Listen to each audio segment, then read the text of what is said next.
The fate of the N.F.L's proposed 10-year labor deal will reach a critical juncture this week.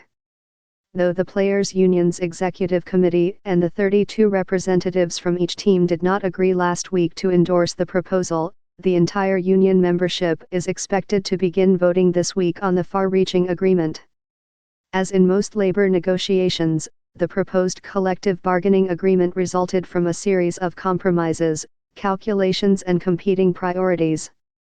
The calculus is compounded by the makeup of the roughly 2,000 N.F.L. players who will vote, a much more difficult membership to wrangle than the N.F.L's team owners, who quickly approved the proposal in late February.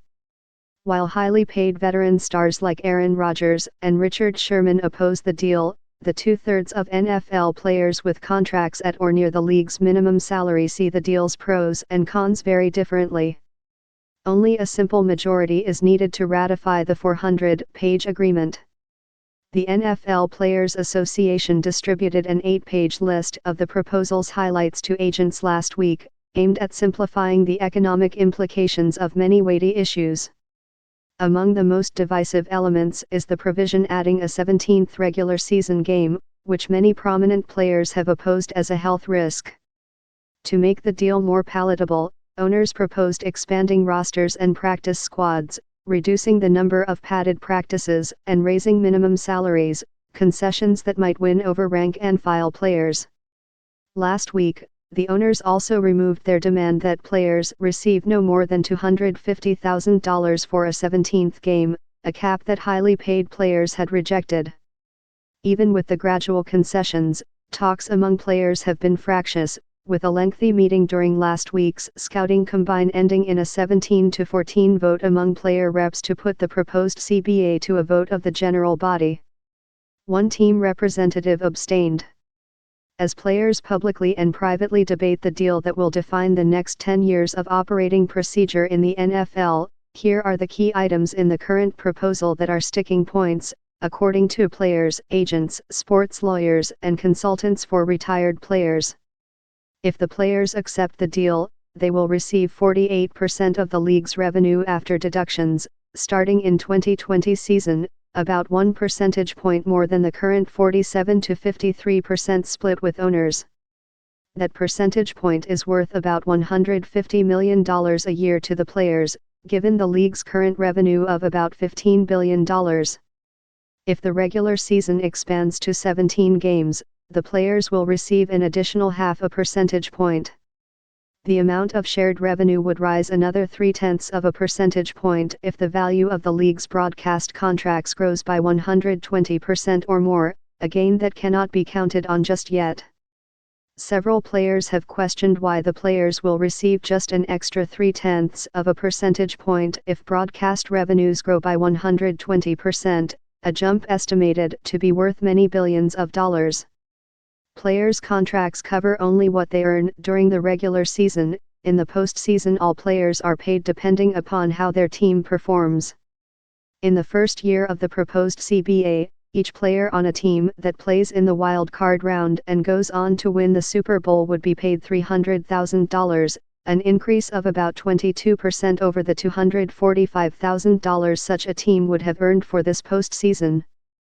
That is a substantial amount for a player on a rookie minimum contract, who earns just $31,000 per game during the regular season, but far less meaningful for a player like San Francisco 49ers quarterback Jimmy Garoppolo, who earns more than $1 million per game.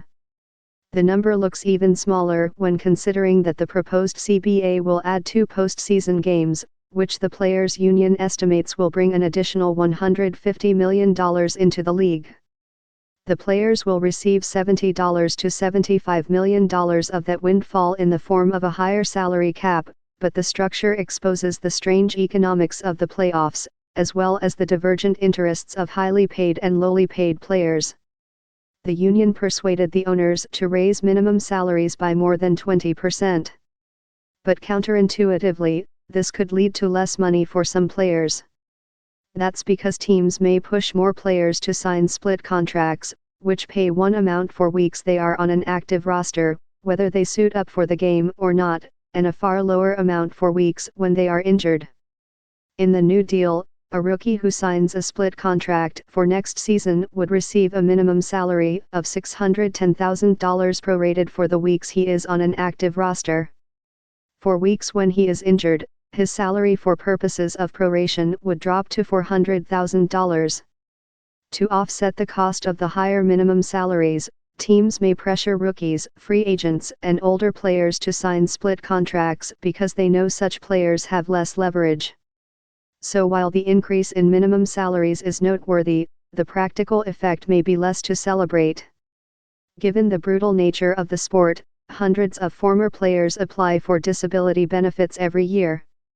Currently, some inactive players collect up to $135,000 a year, or $11,250 a month, in disability benefits. If they also receive, say, $2,000 a month from Social Security, they collect $13,250 a month in disability payments. The NFL wants to end that double dipping and reduce the players' N.F.L. benefits by offsetting the amount they receive from Social Security.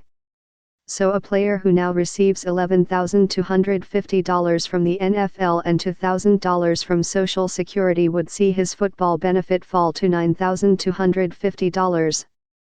The size of that N.F.L. benefit would shrink further over time as the player's Social Security disability benefit rose to account for the cost of living and as he started to receive his pension. The league is playing chess for 2025, when the honeymoon from the C.B.A. is over, said Paul Scott, who runs Benefits Huddle, a company that helps former N.F.L. players acquire benefits. That's when the older players are going to feel the kick.